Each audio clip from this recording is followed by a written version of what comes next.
Dice el libro del profeta Jonás, capítulo 3, versículo 1. Vino palabra de Jehová por segunda vez a Jonás diciendo: Levántate y ve a Nínive, aquella gran ciudad, y proclama en ella el mensaje que yo te diré. Y se levantó Jonás y fue a Nínive conforme a la palabra de Jehová. Y era Nínive ciudad grande en extremo de 3 días de camino. Y comenzó Jonás a entrar por la ciudad camino de un día, y predicaba diciendo: de aquí a 40 días Nínive será destruida. Y los hombres de Nínive creyeron a Dios, y proclamaron ayuno, y se vistieron de cilicio, desde el mayor hasta el menor de ellos. Y llegó la noticia hasta el rey de Nínive, y se levantó de su silla, se despojó de su vestido, y se cubrió de cilicio, y se sentó sobre ceniza. E hizo proclamar y anunciar en Nínive, por mandato del rey y de sus grandes, diciendo: hombres y animales, bueyes y ovejas, no gusten cosa alguna, no se les dé alimento ni beban agua, sino cúbranse de cilicio, hombres y animales, y clamen a Dios fuertemente, y conviértase cada uno de su mal camino, de la rapiña que hay en sus manos. ¿Quién sabe si se volverá y se arrepentirá Dios y se apartará del ardor de su ira, y no pereceremos? Y vio Dios lo que hicieron, que se convirtieron de su mal camino, y se arrepintió del mal que había dicho que les haría, y no lo hizo. Oremos.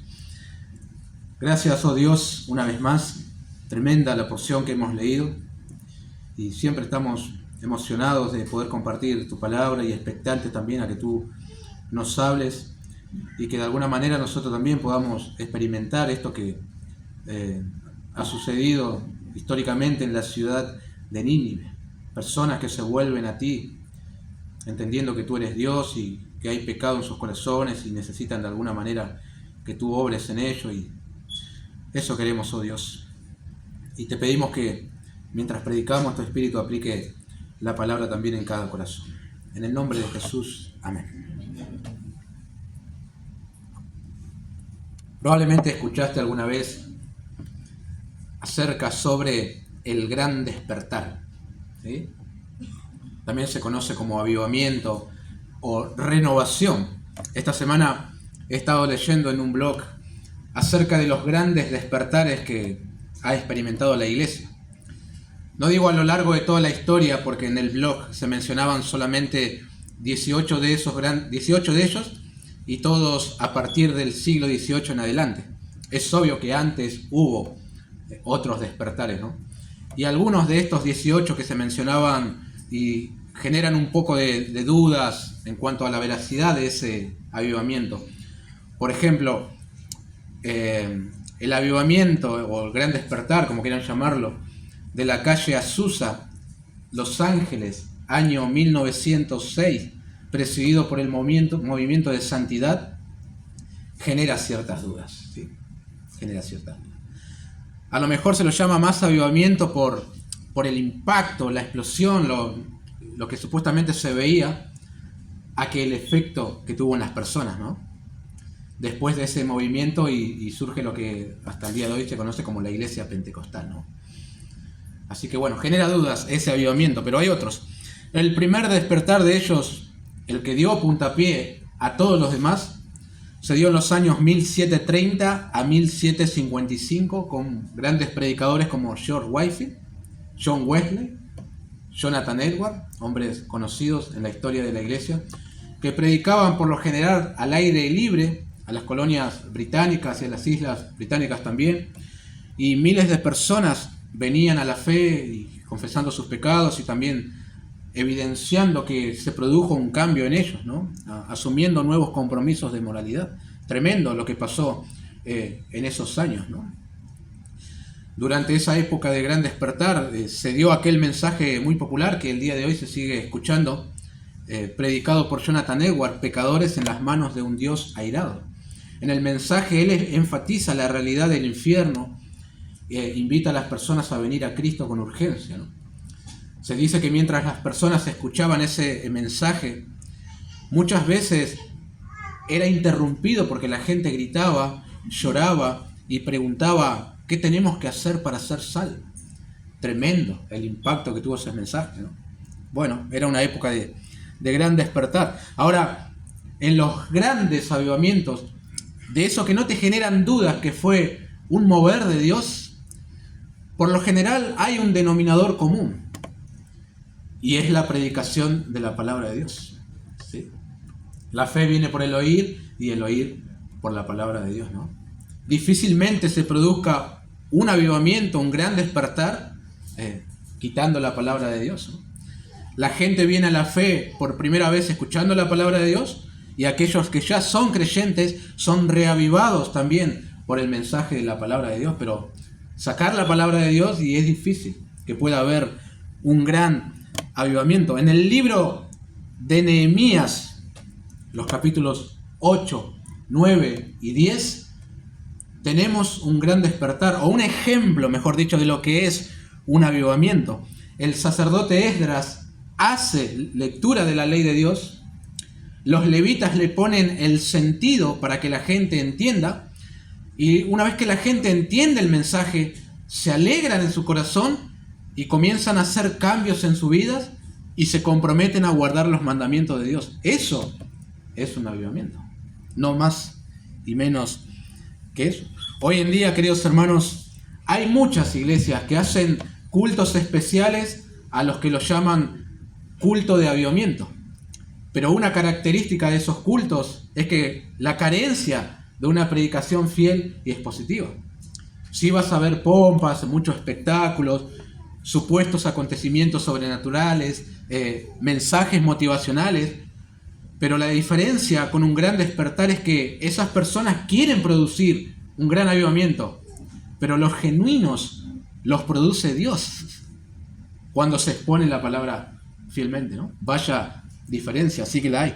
Ahora, no quiero ser todo negativo, porque pienso que más allá del auge de la falsa religión hoy en día, de lo emocional, superficial, de atribuirle al Espíritu Santo cosas que nada tienen que ver con Él, o de predicaciones un tanto light, por así decirlo, Dios de todas maneras está despertando a mucha gente con hambre de la palabra de Dios.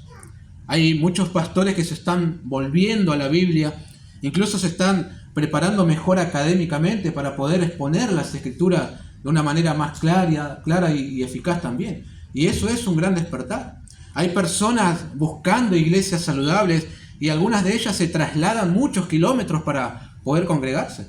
Eso es un avivamiento. Dios está despertando a las personas a volverse a Él y a buscar una iglesia saludable. Bueno, entrando a nuestra porción de hoy, Jonás capítulo 3, tenemos un gran despertar.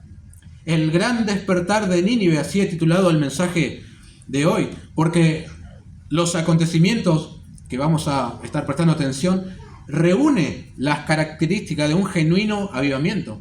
Hay una proclamación de la palabra de Dios y hay gente respondiendo a ese mensaje en arrepentimiento, humillación y haciendo cambios en su vida. En primer lugar, prestemos atención, hermanos, al predicador y la predicación, pero siempre teniendo en mente que quien se destaca en todo este acontecimiento es Dios, ¿no? Vino palabra de Jehová por segunda vez a Jonás diciendo. No podemos pasar por alto este detalle que el escritor quiso incluir, ¿no? Que hubo una falla en la primera vez que vino palabra de Jehová a Jonás. Una falla en el mensajero, no en el dador del mensaje. Pero aquí tenemos una segunda oportunidad. El Señor volvió a comisionar a Jonás como su profeta a Nínive. Eso es gracia, misericordia para la ciudad y también para el profeta. Calvino dice: Dios se complació en otorgar a Jonás su antigua dignidad y honor. De alguna manera, Dios ya pasó por alto todo lo que pasó en un comienzo con este hombre. Ya no está pensando en que este profeta dejó de ser confiable o ya no sirve más para el ministerio. Y me ha hecho pensar mucho durante esta semana mientras estudiaba esta actitud tan misericordiosa de Dios y de conceder una segunda oportunidad restaurando al siervo del Señor. No es el único caso en la Biblia, hermanos. Pensaba como primer ejemplo, como primera ilustración, ¿Recuerdan aquella parábola, historia que contó el Señor Jesús acerca de un hombre que tenía 2 hijos? Y dijo el primero: hijo, ve hoy a trabajar en mi viña. Y él dijo: sí, Señor, voy. Perdón, dijo: no quiero el primero. Pero después, arrepentido, fue. El otro hijo respondió: sí, Señor, voy, pero no fue. El Señor dice del primero que éste hizo la voluntad de Dios. Y me hizo recordar también a Jonás. Ahora, una mejor ilustración es lo que sucedió con Pedro. Él falló al igual que Jonás en el primer momento. A pesar de que Pedro gritó a los 4 vientos que estaba dispuesto a morir por el Señor, después sabemos nosotros que él termina negándole de una manera muy fea. Se termina arrepintiendo, llora amargamente. Luego que el Señor resucita de entre los muertos, lo toma aparte en aquella playa y ahí lo vuelve a restaurar otra vez, y le dice: apacienta mis corderos, pastorea mis ovejas, apacienta mis ovejas, restaurado y a seguir adelante, al igual que Jonás. Con David sucede algo semejante. Él pecó terriblemente, primero contra el Señor, luego contra Urías y también contra Betsabé. Es amonestado por el profeta Natán y el rey reconoce su pecado diciendo: pequé contra Jehová. Y Natán dijo a David: también Jehová ha remitido tu pecado, no morirás. 2 Samuel 12. Si bien sufrió las consecuencias de su pecado como todos, ¿no? Dios le dio otra oportunidad. No lo destituyó del reinado como sí lo hizo con Saúl, por ejemplo, ¿no? Ahora, los hombres, lamentablemente, en ocasiones no somos así. Nos cuesta imitar esto de Dios, queridos hermanos. Eso de conceder una oportunidad. Por lo general, alguien falla una vez y ya lo excluimos. Pienso también, este es un buen ejemplo. ¿Recuerdan ustedes lo que pasó con Pablo, Bernabé y un joven llamado Juan Marcos en Hechos capítulo 13? Al principio él fue con Pablo y Bernabé a la obra misionera. Después abandonó el barco, por así decirlo. Se quiso volver y abandonó todo. Bernabé quiere concederle una segunda oportunidad como hijo de consolación. Vamos otra vez. Pablo dijo: no. Si nos abandona una vez, nos va a abandonar 2 veces.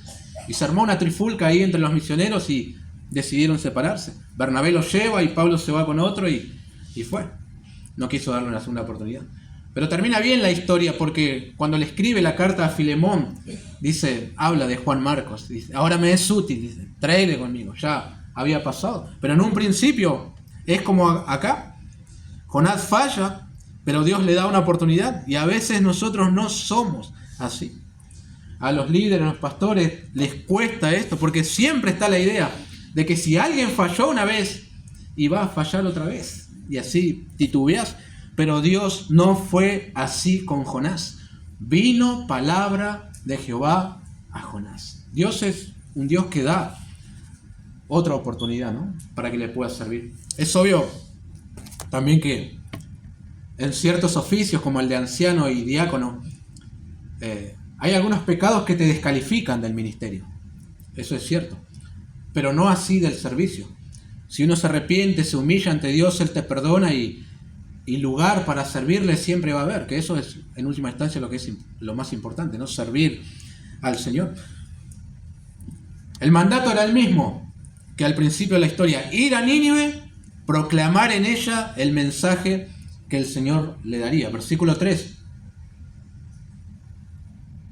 Y se levantó Jonás y fue a Nínive, conforme a la palabra de Jehová. Y era Nínive ciudad grande en extremo, de 3 días de camino. En el versículo 3 del capítulo 1 nosotros habíamos leído que se levantó Jonás, pero ahí fue para huir. En esta oportunidad para obedecer. En la escuela del gran pez él había aprendido, ¿no?, que era lo mejor obedecer al Señor antes que desobedecer. Lo aprendió allí. Ahora, eso aprende en cuanto a la obediencia. En cuanto a su carácter, todavía hay muchas cosas que pulir y golpear. Hasta el final de la historia de este libro, Dios estará tratando particularmente con el carácter de este hombre. Ahora, tratando de explicar el versículo Se dice de Nínive que era una ciudad grande en extremo, de 3 días de camino. ¿Saben que esto ha descolocado a algunos arqueólogos, sobre todo, o críticos de las escrituras también? Porque la arqueología ha demostrado que no era una ciudad tan grande como para decir 3 días de camino. Era algo más pequeño. Sin embargo, hay varias explicaciones a esto, ¿no? Primero, 3 días puede significar parte de un día, todo el otro día y parte de otro día, como hemos dicho la otra vez. El asunto es que aquí se omite noche, solamente dice días. Segundo, puede referirse a Jonás caminando alrededor de la ciudad y predicando en lugares diferentes. Es decir, 3 días para recorrer toda la ciudad. Cada rincón, bueno, es una buena explicación eso, ¿no? Tercero, a lo mejor en aquel tiempo, Nínive no solamente era esa ciudad, sino que incluía aquellas que estaban cercanas, comunidades alrededor. Eso también es posible. Así que así respondemos.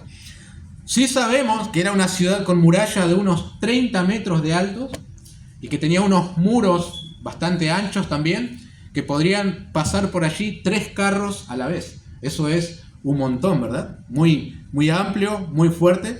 Sabemos también que Jonás tardaría aproximadamente 25 días en llegar desde su lugar hacia Nínive. Linda travesía tenía este hombre, o le esperaba, mejor dicho. Yo me he preguntado las cosas que habrá pasado por la cabeza de Jonás mientras iba hacia Nínive. ¿Qué hago? ¿Sigo o me vuelvo? ¿Y si me espera otro gran pez? Y mejor sigo. ¿Y si me matan? No, Dios es soberano, sigo otra vez. ¿No había otro profeta para hacer este trabajo aparte de mí? Sigo. Y mirá si se terminan convirtiéndose todos a Dios. No quiero eso. De todas maneras, el profeta llegó, versículo 4, y comenzó Jonás a entrar por la ciudad, camino de un día, y predicaba diciendo: de aquí a 40 días, Nínive será destruida. Permítame hacer algunas observaciones al versículo, como en otras oportunidades. Al comienzo de la historia, nosotros leemos que Jonás tenía que pregonar contra la ciudad que su maldad había llegado hasta Dios. Ahora el mensaje es destrucción dentro de 40 días. Ha cambiado un poco el asunto, por lo menos si tomamos lo primero y esto no vemos tanta similitud. 7 palabras en nuestras traducciones, 5 en el hebreo. Y él fue predicando esto durante un día de camino. Aquel que hallaba le decía: Nínive será destruida. Ahora, ¿verdad que surge una pregunta? ¿Esto es toda la predicación de Jonás? ¿O es un resumen del mensaje que él dio? Bueno, ambas pueden ser posibles.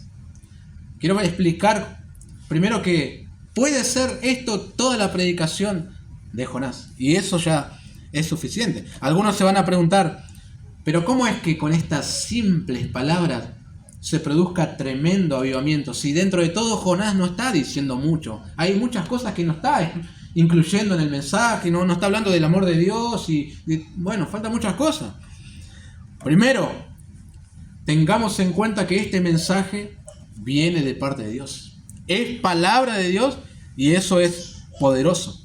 Se cuenta que en cierta oportunidad Charles Spurgeon, para probar la acústica de un lugar donde iba a predicar, con la iglesia vacía, él gritó: «He aquí el Cordero de Dios que quita el pecado del mundo». Para probar, a ver si se escucha bien. Uno de los trabajadores que estaba allí arriba escuchó ese mensaje. Fue conmovido a tal punto que entregó su vida a Jesús en el acto. Era palabra de Dios, parece, ¿no? Y hay muchos testimonios así de personas que inclusive escucharon la cita de un versículo por primera vez y cayeron rendidos a los pies del Señor. Otra cosa a tener en cuenta: en este corto mensaje hay ley y también hay evangelio. La ley expone el pecado de los ninivitas y los condena. De aquí a 40 días, se sobreentiende, ¿no? Por su pecado, Dios los va a destruir a ustedes, porque quebrantaron los mandamientos de un Dios 3 veces santo. ¿Y dónde está el evangelio? ¿Dónde está la buena noticia? Esto es muy interesante. Jonás no fue solo a Nínive, sí solo físicamente, pero hay un poderoso testimonio de la gracia de Dios que lo acompaña a este hombre hacia ese lugar. De alguna manera, hermanos, los hombres de Nínive sabían lo que le había sucedido al profeta con el gran pez. Ellos conocían esa historia. ¿Cómo sabemos eso nosotros? Lucas capítulo 11, versículos 29 y 30 nos lo dice. Lucas 11, 29 y 30. Y apiñándose las multitudes, comenzó a decir, está hablando Jesús, esta generación es mala, demanda señal, pero señal no le será dada, sino la señal de Jonás. Aquí va. Porque así como Jonás fue señal a los ninivitas, también lo será el Hijo del Hombre a esta generación. Es decir, la resurrección de Jesús sería una poderosa señal que Dios les daba para demostrar que Jesús era el Salvador. Así también, si se quiere, la resurrección de Jonás resultó una poderosa señal a los ninivitas del poder y la gracia de Dios. La predicación de Jonás no era la señal. Lo que Dios hizo con Jonás, esa era la señal a los ninivitas. Ahora ven a este profeta, quien su Dios le dio vida nuevamente, predicando un mensaje de juicio. Por eso no hay más necesidad de palabras. Ellos están predispuestos a escuchar porque saben quién es este hombre. Saben lo que Dios hizo con él y conocen de alguna manera algo ya de Dios. Y ese mismo Dios que le dio vida otra vez a este hombre está dispuesto a destruirlos si no se arrepienten. Por eso, de aquí a 40 días Nínive será destruida. Eso es suficiente para ver todo lo que vamos a ver en breve. No hay necesidad de hacer una cruzada de fe y milagros. No había necesidad de hacer el famoso llamado al altar para que reciban a Jesús en sus corazones mientras Jonás le hace repetir una oración. No, nada de eso. Dios revienta los corazones cuando la palabra se expone fielmente, cuando se predica. Mirá, esto dice Dios en las Escrituras, debes tomarlo. Y si te rehusás a creerlo, la ira de Él está sobre ti. Y eso es todo. Y no se agrega más nada. Uno se queda inconforme con que sea así, por eso quiere proseguir a seguir haciendo cosas para luego convencerse. Pero no es así, hermanos. Algunos ven como un simbolismo en el número 40. De aquí a 40 días. Asocian esos 40 días con humillación. Porque 40 días ayunó Moisés, Elías y Jesús. Pero también se asocia con juicio. ¿Por qué? En el diluvio de Noé, juicio de Dios, llovió 40 días y 40 noches. Cuando los hijos de Israel volvieron a hacer lo malo ante los ojos de Jehová, Jueces 13, Jehová los entregó en manos de los filisteos 40 años. Por pecar contra Jehová, divagaron por el desierto 40 años también, Números 14. 40 años transcurrieron desde el principio del ministerio de Jesús hasta la destrucción de Jerusalén. Un pequeño detalle solamente. Continúo observando. Ahora, me pregunto por qué el Señor les dio 40 días para que se arrepientan y no un ultimátum de 24 horas, si su maldad era mucha. ¿Por qué? Bueno, ¿no les he dicho que el libro trata sobre la misericordia de Dios? Esa misericordia universal que Dios extiende a todos los hombres. Por gracia, Dios les concedió un tiempo suficiente para que se arrepintieran y dieran frutos dignos de arrepentimiento. En ese tiempo podrían perdonar, restituir lo dañado, pensar en sus malos caminos y cambiar de dirección. En otro contexto, el apóstol Pedro dice que el Señor es paciente para con nosotros, no queriendo que ninguno perezca, sino que todos procedan al arrepentimiento. Ese es el objetivo de los 40 días. Y lo mismo sucede hoy. Uno se pregunta, ¿no? ¿Por qué Dios no destruye este mundo inmediatamente y condena a los impíos al mismísimo infierno por su rebelión contra Él, por querer vivir lejos de sus mandamientos, desobedeciéndole? Y la respuesta es su misericordia. Ojo, y aclaro, no estoy queriendo decir que Dios está de brazos cruzados esperando a que la gente se arrepienta sin él poder hacer nada. No es eso. Pero de alguna manera Dios es paciente ante la impiedad del hombre y extiende su gracia a través del Evangelio. Hasta un momento en el que ya no habrá más tiempo. En el mismo sermón famoso de Jonathan Edwards, que mencioné al principio, él dijo: no hay otra cosa que mantenga a los hombres impíos fuera del infierno en todo momento que el mero placer de Dios. Su placer soberano, decía Jonathan Edwards. Otra observación, hermanos. Algunos críticos dicen: ¿cómo hicieron los ninivitas para entender el mensaje si Jonás hablaba en hebreo? La inteligencia artificial me respondió que entendieron el mensaje a pesar de no entender el lenguaje. Bueno, no es muy razonable la respuesta que me dio, así que no seguí preguntándole. Lo más probable es que, debido a las similitudes entre el hebreo y el asirio, ya que ambas son lenguas que pertenecen a las lenguas semíticas, le hayan podido entender, ¿no? Eso es lo más probable. Otra posibilidad es que Jonás les haya hablado en arameo, ¿sí? Que era una lengua conocida, comercial, diplomática en el antiguo cercano oeste. Y así le entendieron, ¿no? Y así respondemos a la crítica también. El profeta llegó a tierra de Nínive y entregó el mensaje. En segundo lugar, observemos con más detalle la respuesta de los ninivitas ante la predicación de Jonás. Versículo 5. Y los hombres de Nínive creyeron a Dios y proclamaron ayuno y se vistieron de cilicio desde el mayor hasta el menor de ellos. Y llegó la noticia hasta el rey de Nínive y se levantó de su silla, se despojó de su vestido y se cubrió de cilicio y se sentó sobre ceniza.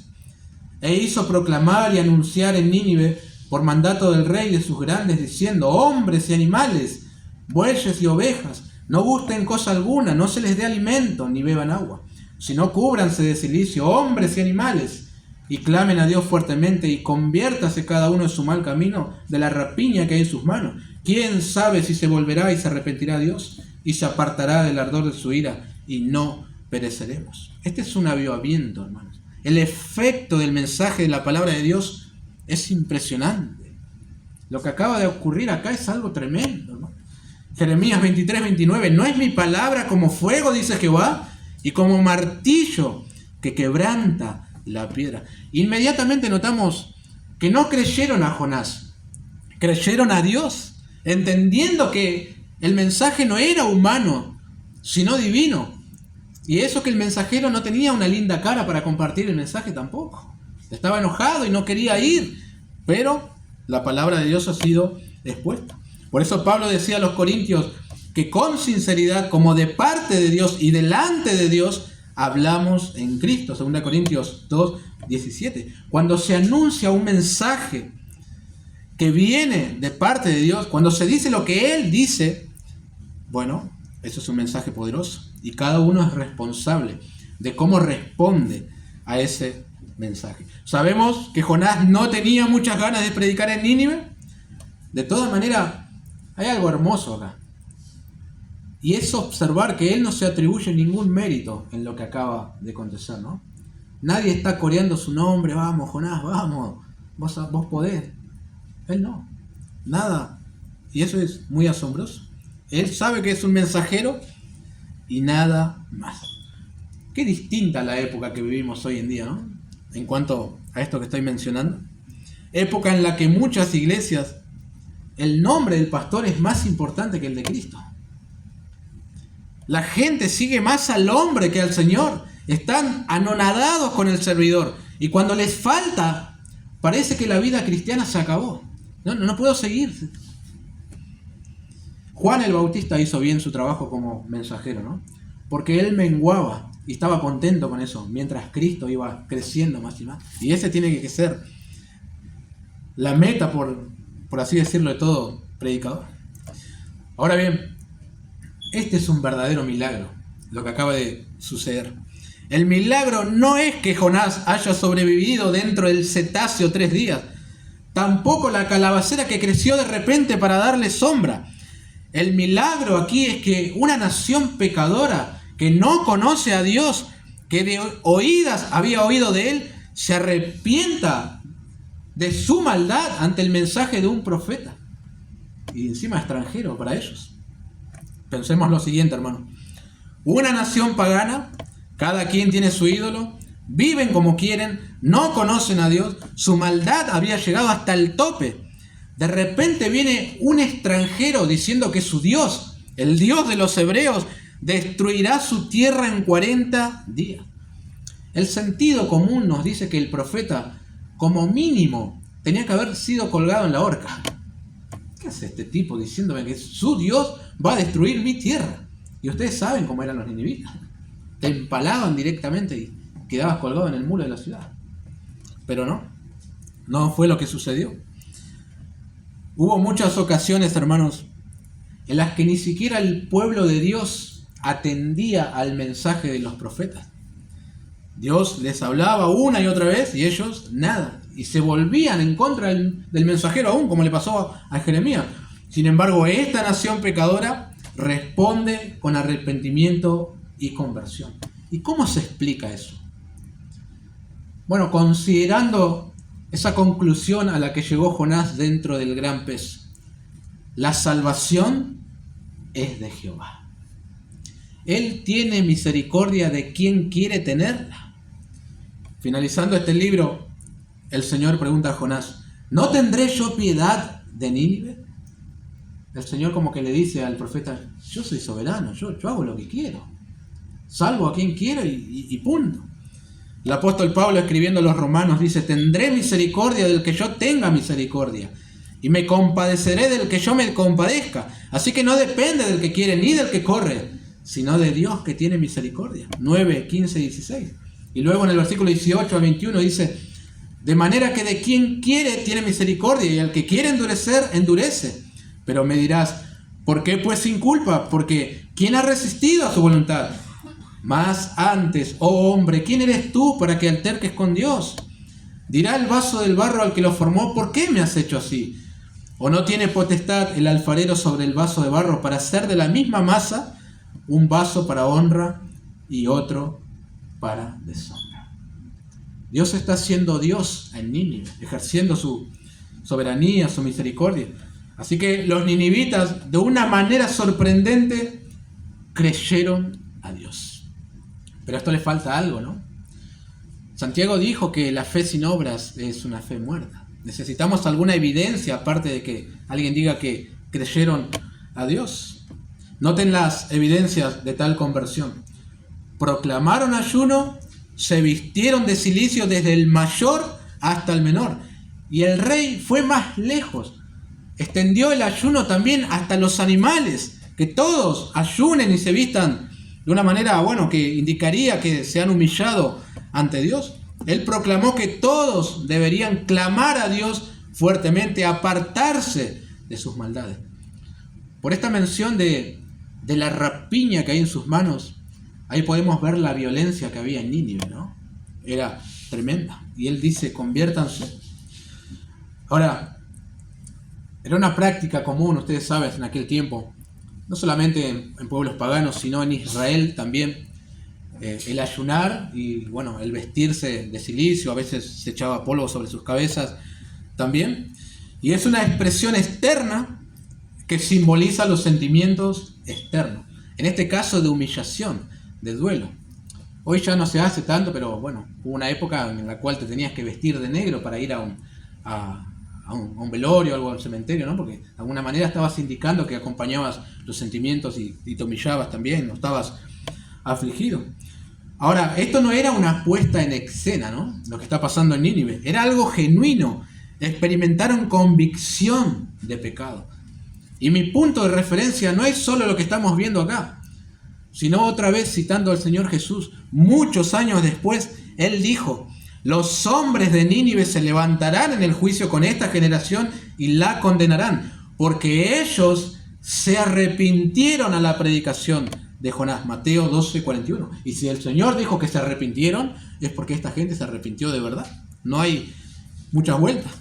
Ahora, muy interesante también, hermanos, que la palabra hebrea que se emplea para creyeron a Dios, amán, es la misma que se utiliza cuando leemos que Abraham creyó a Jehová y le fue contado por justicia.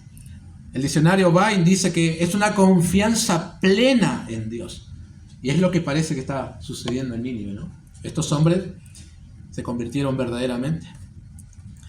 ¿Verdad que es un poco curioso para nosotros hoy que a los animales también se les obliga a hacer ayuno y de alguna manera que le pongan una vestidura de silicio, ¿no?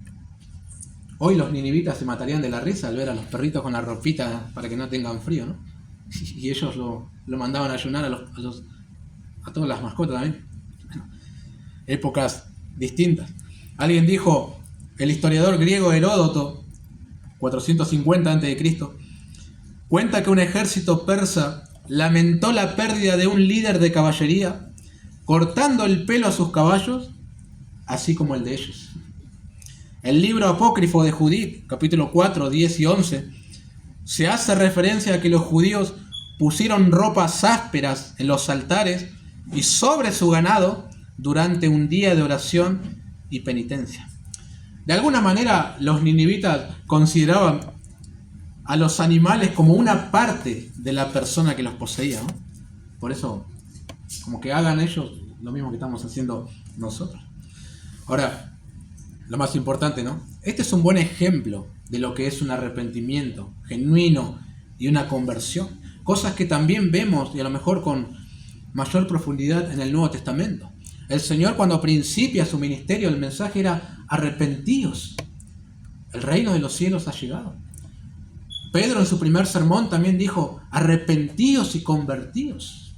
Juan el Bautista también hablaba de arrepentimiento. Y acá hasta encontramos un orden: oír el mensaje de la palabra de Dios, creer inmediatamente y hacer ajustes en la vida, apartarse del pecado, volverse a Dios, clamar a Él. ¿Notaron que Jonás no tuvo que manipular la situación? No tuvo que poner musiquita de fondo, así ellos se iban aflojando y él podía manejar. Nada de eso, no hacía falta. ¿Para qué? Como si Dios necesitara ayuda extra para cambiar una vida. Ahora, con respecto a las palabras del rey del verso 9, ¿quién sabe si se volverá y se arrepentirá a Dios y se apartará del ardor de su ira y no pereceremos? Otras traducciones de la Biblia no lo ponen entre signos de preguntas, algunos entre signos de admiración. Acá da la apariencia como si el rey dudara de que Dios pudiera perdonarlos, ¿no? Pero no es así. Más bien parece querer decir, ya que Dios mostró misericordia al advertirnos de su juicio, entonces hay chances, hay esperanza de que nos perdone si nos arrepentimos. Vamos, conviértanse cada uno en su mal camino, ya que tenemos un Dios que perdonó a un profeta y le dio otra oportunidad, lo puede hacer también con nosotros. Ese parece ser el mensaje que el rey está transmitiendo. Como mencioné en el primer mensaje, a algunos les cuesta aceptar o creer esto que está pasando en Nínive porque no hay registros históricos de un gran avivamiento en la ciudad de Nínive. Pero tampoco hay registro de muchas otras cosas, ¿no? ¿Qué registro histórico hay de que Dios haya abierto el mar en dos y su pueblo pasó en seco? Debemos creerlo, tomarlo literal, porque no se está hablando en un lenguaje hiperbólico, sino naturalmente. Se convirtieron muchas personas y esto es así. Así fue. Toda la ciudad se humilló ante Dios. Así como 3.000 personas se convirtieron ante el primer sermón de Pedro, acá también se convirtieron una masa de personas. Algunos hablan de 500.000 personas. Si se toman esos 120.000 que menciona al final del libro como si fueran los niños de la ciudad, puede dar esa cifra, 500.000 personas. Teniendo en cuenta que tiene otro hermano y después está el matrimonio, aproximadamente eso. No importa.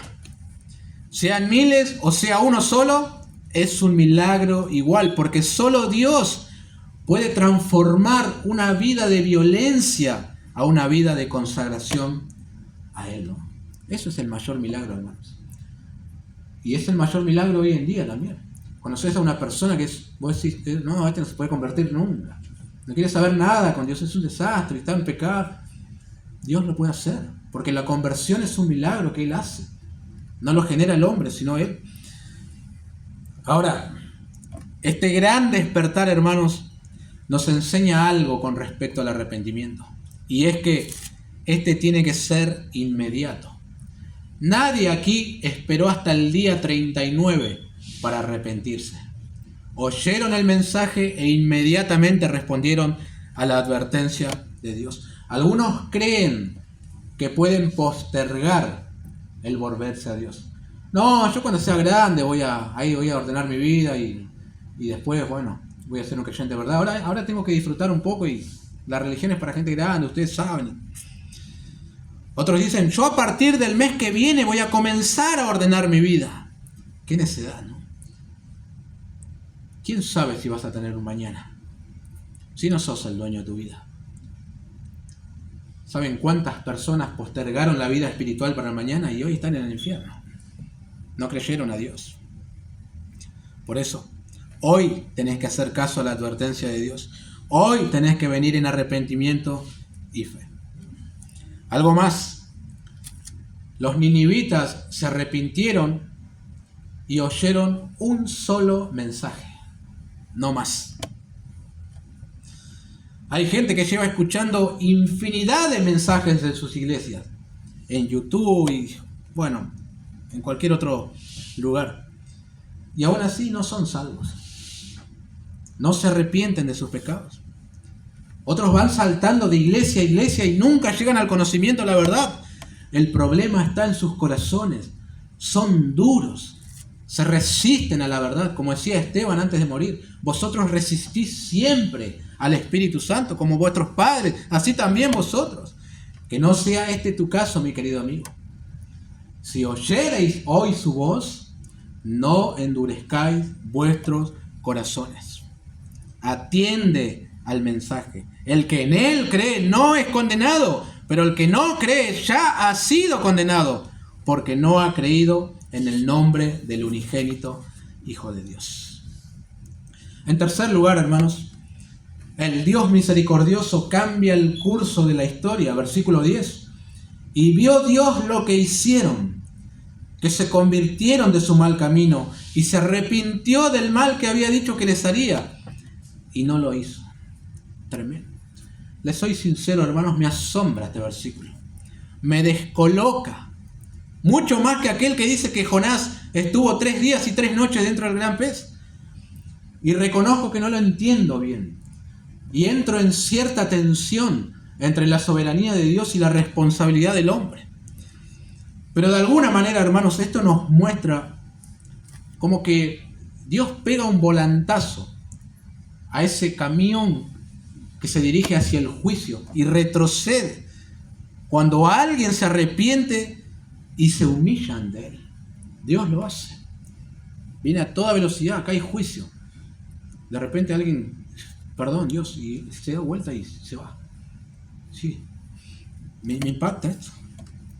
El mensaje fue claro y contundente. De acá a 40 días, Nínive será destruido. ¿Verdad que son términos absolutos a esto? No da la impresión de que se puede revocar. Sin embargo, Dios sí lo puede hacer. Y Él lo hace con una condición. Jeremías 18, 7 y 8. En un instante hablaré contra pueblos y contra reinos para arrancar y derribar y destruir. Pero si esos pueblos se convirtieren de su maldad contra la cual hablé, yo me arrepentiré del mal que había pensado hacerles. Tremendo. ¿Recuerdan la conversación que tuvo Jehová Dios con Abraham cuando le había comunicado que iba a destruir la ciudad de Sodoma? Muy interesante lo que Abraham le plantea a Dios. Le dice en Génesis 18, 24: quizá haya 50 justos dentro de la ciudad. ¿Destruirás también y no perdonarás al lugar por amor a los 50 justos que estén dentro de él? Lejos de ti el hacer tal, que hagas morir al justo con el impío, y que sea el justo tratado como el impío, nunca tal hagas. El juez de toda la tierra no ha de hacer lo que es justo. Entonces respondió Jehová: si se hallar en Sodoma 50 justos dentro de la ciudad, perdonaré a todo este lugar por amor de ellos. Bueno, ustedes saben que fue bajando a 40, 30, y quedaron en 10. ¿Recuerdan al perverso rey Acab? Termina con B, Acab, uno de los peores reyes que tuvo Israel. La Biblia dice de este rey, en Primera de Reyes 21-25, a la verdad ninguno fue como Acab, que se vendió para hacer lo malo ante los ojos de Jehová, porque Jezabel su mujer lo incitaba. Él fue en gran manera abominable, caminando en pos de los ídolos, conforme a todo lo que hicieron los amorreos, etc. Sin embargo, en versículos anteriores se apareció el profeta Elías, anunciándole juicio. ¿Y cómo respondió Acab? En el versículo 27. Y sucedió que cuando Acab oyó estas palabras, rasgó sus vestidos y puso cilicio sobre su carne, ayunó y durmió en cilicio y anduvo humillado. Pero lo más sorprendente de esto es la determinación de Dios. Versos 28 y 29. Entonces vino palabra de Jehová a Elías Tisbita diciendo: ¿no has visto cómo Acab se ha humillado delante de mí? Pues por cuanto se ha humillado delante de mí, no traeré el mal en sus días. En los días de su hijo traeré el mal sobre su casa. Y hay otros ejemplos aún, hermanos, y aún en mismo Israel. Por cuestión de tiempo no lo menciono, pero hicieron lo malo ante Dios, pecaron contra Él, sufrieron las consecuencias, pero luego que se humillan sinceramente ante el Señor, Él los perdona y los libra de sus enemigos otra vez, y así comienza ese círculo. Maravilloso. Como que Dios, hermanos, no se resiste cuando alguien reconoce sinceramente su condición de pecado. Él afloja enseguida, como diríamos nosotros. Sinceramente te arrepentís, Dios, perdóname, soy un desastre. Y Él revoca todo y cambia todo inmediatamente. Qué impresionante que es. Ahora, no es que Dios se arrepiente, Él no se arrepiente de nada. Esto es un antropomorfismo. Más bien Dios desistió, cambió de parecer, como dicen otras versiones. Pero el asunto es que la nación entera, por lo menos esta generación y la siguiente, fueron libradas del juicio de Dios. Sabemos, luego vienen Nahum, Sofonías, profetizan contra Nínive. 150 años después, la ciudad es destruida por los babilonios y los medos. Pero esta generación experimentó un verdadero avivamiento, solamente por reconocer su maldad y volverse a Dios. Y asombra, hermano, nuestro Dios, la gracia de Dios. Y creo que hay una tremenda lección y una invitación también para nosotros, ¿no? Miren, la sentencia de Dios, su condenación, está puesta sobre la cabeza de todos los hombres. No es que vas a ser condenado, ya estás condenado ahora mismo. Hoy sos un hombre condenado.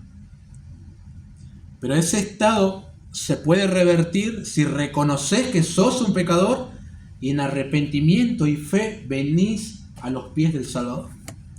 Dios va a tomar tu pecado y lo va a colocar sobre otra persona, porque el pecado sí o sí tiene que ser castigado.